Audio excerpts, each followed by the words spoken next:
Hi, Kelsey. Hi. How are you? I'm good. Thank you. Nice to meet you. Nice to meet you. Yeah. Yeah. We hired Kelsey right after we got acquired, but we hired her for Be Free. And then I stole her and I made her on part of my team. So she's our head of lifecycle.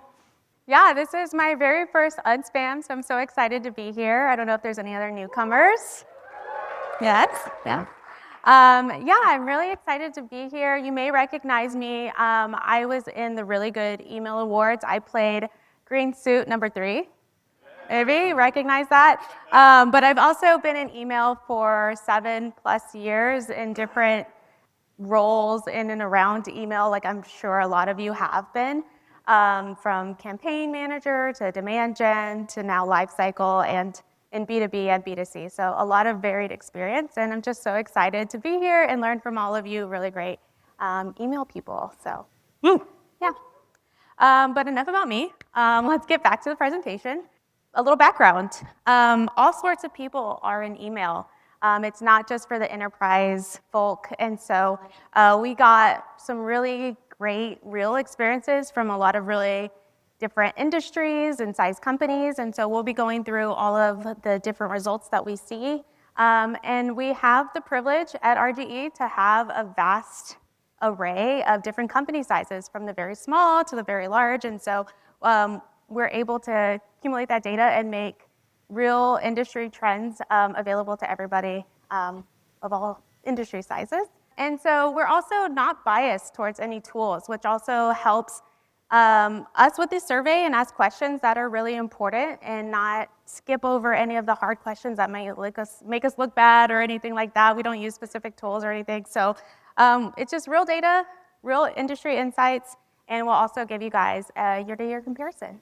Yeah, we've been running this since 2018, so we have a lot of data that nobody else has. So here's to 2025. It's been such a great year so far, right? Yeah, we started the year with like some tariffs, but then like maybe not. But then also maybe some inflation, probably.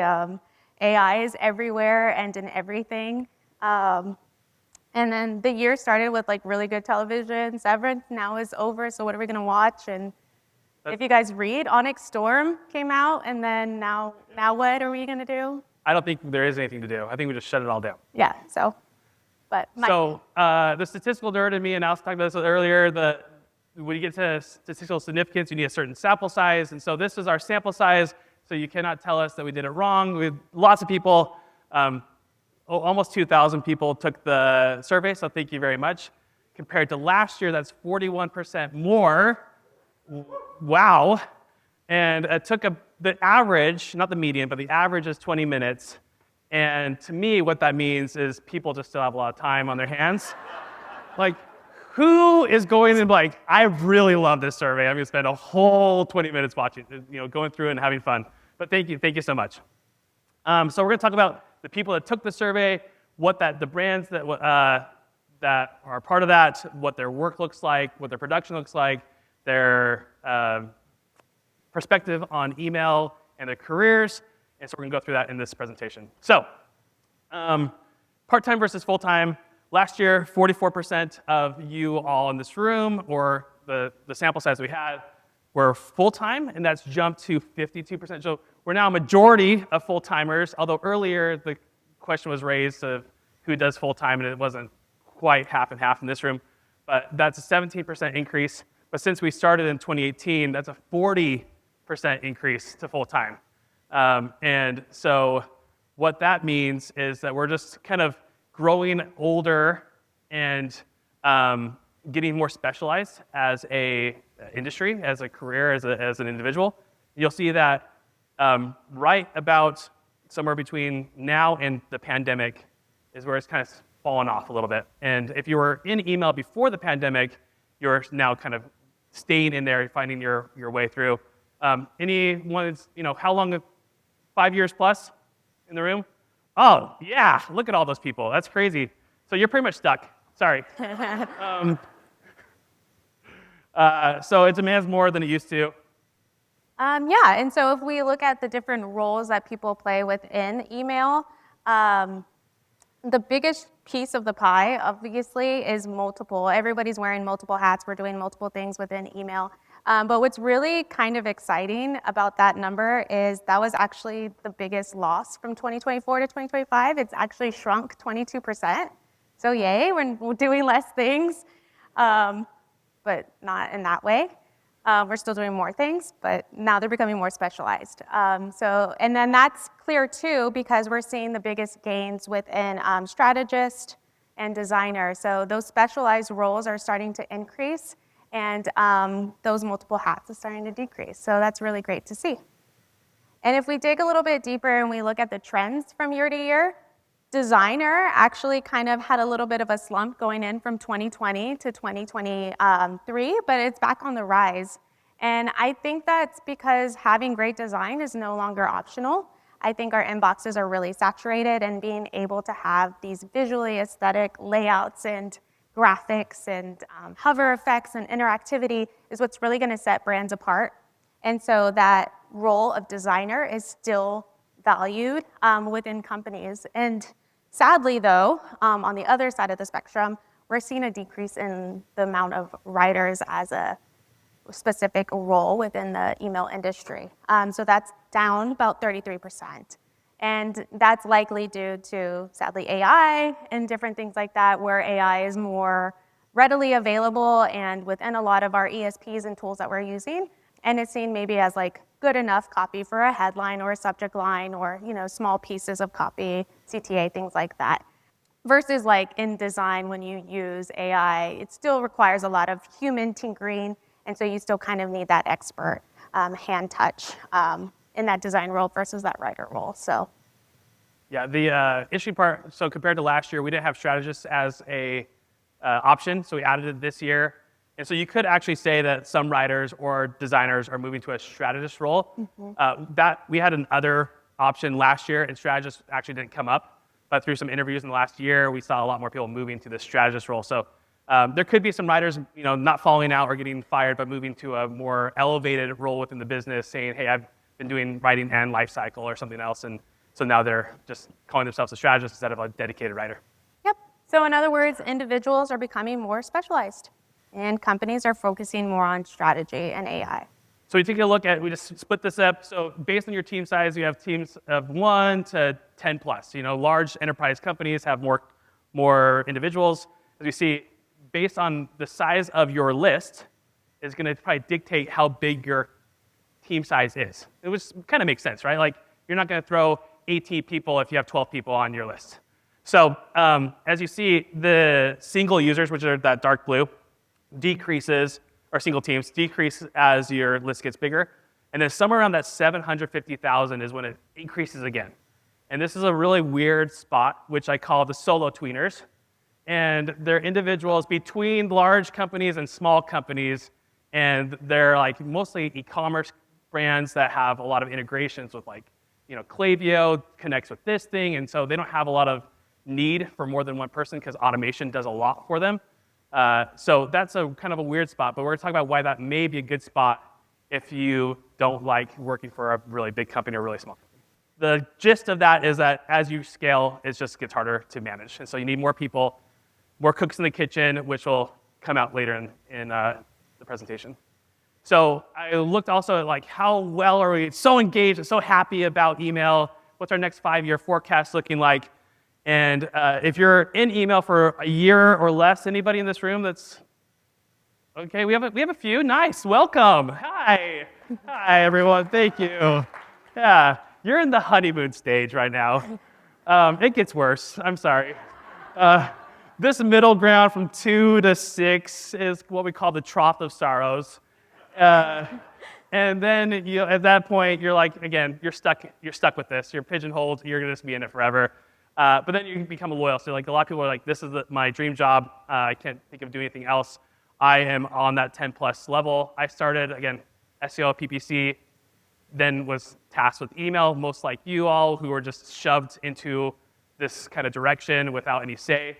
And then I became the email person at the company and nothing else. And I was like, I don't want to be pigeonholed. So I actually left the company, went back to school. So I wasn't the email person. And then I found email over again and started really good emails, and then now I'm here. So it didn't work out for me, but it might work out for you. But also, I want to see if your forecast was dependent on your list size as well. The bigger companies are bigger list sizes. And so the smaller the temporary means that the more you're loving email. So temporary forecast is 18% for small companies, go down to 10% for 10 to 500, even lower, 18 and then 10. And then it shoots back up to almost 30%, which is like, there's some shift here, whereas the past years, you'll see that it was actually decreasing the larger your list size. So we have a hypothesis that AI is actually just more disruptive in larger enterprise companies. And so, like I said earlier, those solo tweeners, where there's more dependency on you as individuals, might be a safer place if you're scared about AI. Whereas temporary may not be a bad thing. Temporary may be like, it's freeing me up to do more strategy, or it may be freeing me up to do other things within the company. So temporary doesn't necessarily mean bad, but that's an interesting trend that we've never seen before. So we call those the enterprisers that are just kind of scared. So Outlook is based on time and size, not just how long you've been in the business, or not how big your company is, or how big your team size is, but it's a combination of everything. Yeah, so let's look at this big ol' ass right here. Talking about the pie chart, you guys. But jokes aside, ass is actually the biggest part of the pie. It's our biggest pain point within creating emails. It's organizing assets, it's organizing people, it's getting all of the visuals and the copy and the approvals together. And that really hasn't changed since 2018. Organizing assets and coming up with new ideas are the same top two since 2018. So a lot of things have remained the same pains, but we do have new pains, which is, I guess, a positive. I don't know. So now we are having pains with rendering, things rendering well. So maybe like dark mode or mobile. I think Outlook is always going to be a problem in our lifetimes, so that'll probably always stay there. But yeah, we are seeing the decrease in dynamic content though as a pain, which is great. Now we're able to create more dynamic emails and personalizations easier, less painful. So yeah, I think that's a one positive we have. And one issue with earlier years, code used to be in the middle pack, and it's down to 2%. So I think just the way coding is getting and no code and drag and drop is kind of become the future there. Sorry, just nothing makes it better. Yeah. Every year, it's the same stuff. Sorry. All right, so what do you care about? What does your company care about? What do you care about? We talked about the North Star metric earlier today. So 30% of the responders said that they care about click-through rate, which is a little bit lower than it used to be, which we'll see why in a second. Open rate has stayed about the same, 20%. That's also been falling over the years. It used to be over 50% when I started because that was a vanity metric that everyone could go to their boss and say, give me a raise, please, because everyone's opening our emails. But now things are moving more towards revenue-based clicks and metrics. So how much did you make from that email? How much did you make from that subscriber? How much does that subscriber give us within their lifetime value? That's all been slowly moving up. Again, it's not huge, but when we started, it was low single digits. And now you're small double digits, but every year it goes up by 2, 4, 5%. So you'll see what's your second priority. So if you care about revenue, your second metric that you care about is revenue. If you care about vanity metrics, your second thing you care about is vanity metrics. It's across the board. So based on your industry, we ran this off of industry, you'll see how different industries care about different metrics. What I thought was interesting is that nonprofits and media publishers, they care about kind of the same thing. They're going off of opens, which they're the only two industries that we found that really care about opens the most. That's probably because they're selling, or the advertisers on the media side care about opens and how many eyeballs they're getting. On the nonprofit, I don't know, because I would hope they want more money for people to be donating, but opens works for them. Also, what's interesting on this one is that travel is the only one that cares about subscriber revenue as their highest metric compared to others who care about clicks. So for some reason, travel has kind of gone upstream to the revenue source. Yeah, so the total time it takes to complete an email 2025 is taking 8.21 days at current. That's business days, so that's like a week and a half. And that's an increase year over year over year over year. So it's almost half a day more than what we were doing last year. And 3 days more from 2018.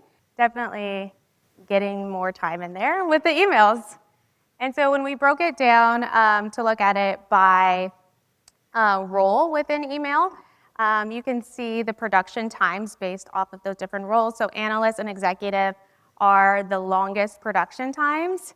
And then, followed by project manager and strategist. And I think that's kind of telling back to like our pain points when we were looking at, collecting all the assets and organizing all the people together. If you're, an executive or a project manager or a strategist, you're likely spending a lot of your time actually collecting all the assets and in all of the day-to-day workflow management tools. And so it's kind of makes sense that you would be spending more time. And as we get more specified within our roles as well, we start to want to do more, right? We want to do more customization. We want to do more personalization, testing, things like that. And so when we do get more specialized, we end up having to spend more time doing more things and getting more approvals and spending more time with design and having variants and things like that. I was going to say the other really interesting thing is the opposite end of the spectrum. All those people with multiple roles, they're just like half the time. They're only doing it in like 6 days. So Yeah, it's like I'm going to specialize in this, and I'm going to wait. You all have to wait on me Yeah. to get it done. So if you're looking to blame someone, we're going to blame the analyst first. So if you're going back home and say, sorry, it's the analyst part. It's their problem that took so long to get out. So then how many emails are you juggling at a certain time? It actually hasn't changed in the last years, 4.5 emails on average in a what we call production cycle. So that's good. So we haven't added more to our load. We're just adding a little bit more time to our load to get things done. And again, if the executives, those damn executives, just taking forever, they're juggling 10 emails on average at a time, whereas the multi-roles are down to 4, and you'll see how that works there. So you combine your time plus how many emails you're working on. This gives you a value. So in 2024, there was an increase of half a day again that we just saw, and an average load time of 20% more emails. And that equated about 17 extra business days in the year that you are dedicating to email development. So not doing something else, but you're pulled back, adding an extra 17 days. So when you add an extra half day without any additional workload, you add another 17.8 days now. So between 2023 and 2025, we've added almost a whole entire month of extra email when everyone tells you, and all the SaaS products say, we make it better and it's faster and you're going to totally get a better job because you're going to buy our SaaS and it'll be like a 6-month sales cycle. That is not proving out in the data. We're taking a longer time to get emails done. And to me, that's almost kind of concerning because if we take more time, we seem less efficient, right? And so that's where executives start pulling back and saying, well, let's do less or do more with less. And so how to get better at your job so you can be quicker is what I wanted to show with this. So we're going to blame the laziest industries here. So if you're in a legally, red tape industry like fintech or finance or health or airplanes, you have the longest time to get an email produced. Whereas manufacturing, they don't care. They just send it. We don't even proof that thing. Anyone in manufacturing in the room? We have one person. How's it going? Are you fast? Oh, it takes a long time. Good for you. Yeah. Then also for the part-timers, they are getting jobs done almost 3 days quicker than the full-timers are getting. So again, it goes back to what kind of tools are you using? What's the red tape? What are the processes? Do you have to get additional approvals? Does it have to go to the board? All that kind of stuff. Whereas a part-timer is kind of just here's the brief, get it done, give it back to me. So it's not just hard, it's even more hard than it used to be. Yep, that's our hypothesis. And bigger lists equal bigger companies, and that equals more red tape. So we get into the tools. This is what people are using now. So you take a look, Klaviyo for small companies has jumped slightly, 5%. When we started, MailChimp was the dominant player. It was almost 50% of the market, and now they are down to 18%. That's a big fall for small companies, or shows the innovator's dilemma. You have disruptors who can really find a key demographic and get in there. Medium companies really hasn't changed that much. HubSpot gained a little bit, and then for large companies, Salesforce killed it again. I guess there's a whole slide about Salesforce earlier and their brand, even though they're one of the most expensive technologies in the world, and they build like massive buildings in different cities. And anyways, that's where your money's going, is to monstrosities in San Francisco. So that's what's been moving and shaking over the last year. And so then we talked about the different tools, and now we're going to look at the different supplements that we're using to build emails. And so who's using the extra toppings? And so it kind of goes down from like small to large companies at who is using those extra supplemental pieces of software. So like deliverability tools, no-code drag and drop email builders, or design software, things like that. And so it kind of at first threw me off because I was thinking like, oh, smaller companies probably have less resources, and so they'll probably use more supplemental tech to kind of help out bridge the gap between having the less resources. But it's actually the opposite, which also makes sense because they have more resources at larger companies to have more MarTech. So that makes sense too. So the other interesting thing here was a fun fact: HubSpot users supplement the least. We asked people to rate their email tools, and pretty much what you guys said was meh. The average response was about 6 out of 10, and that hasn't changed for the last 8 years. So, but there are some really happy people, and those people are with Klaviyo, Braze, and ListTrack. And then some of the least happy people we also see with Benchmark and Emarsis. So, Yeah, you'd think that after 8 years, somebody would just be like, this is great. But no, generally it's just meh. No matter who's winning, no one is perfect. AI stuff. Yeah, so generative AI. So AI is everywhere, right? And it's pretty much, there's a way to use AI in pretty much any application that we're using today. And so it's kind of crazy to think that last year, 78% of people said, yeah, AI is not the future. But we've done a full 180. This year, 66% say, yes, AI is the future. It's everywhere. It's, going to help us do all the things. And so when we looked at the different applications for email, some of the top AI uses are copywriting, campaign ideas, finding trends, coding, and different segmentation, personalization, and design, which is a change from 2024. So I think that's really interesting that like 87% is now leaning towards copywriting, and that's kind of goes in line with the other trends that we're seeing within the copywriting role and responsibility. So this is 50 slides we went over today. We've cut out, 20-ish slides to get into our time box. So throughout the year, we're going to be publishing more findings from the survey.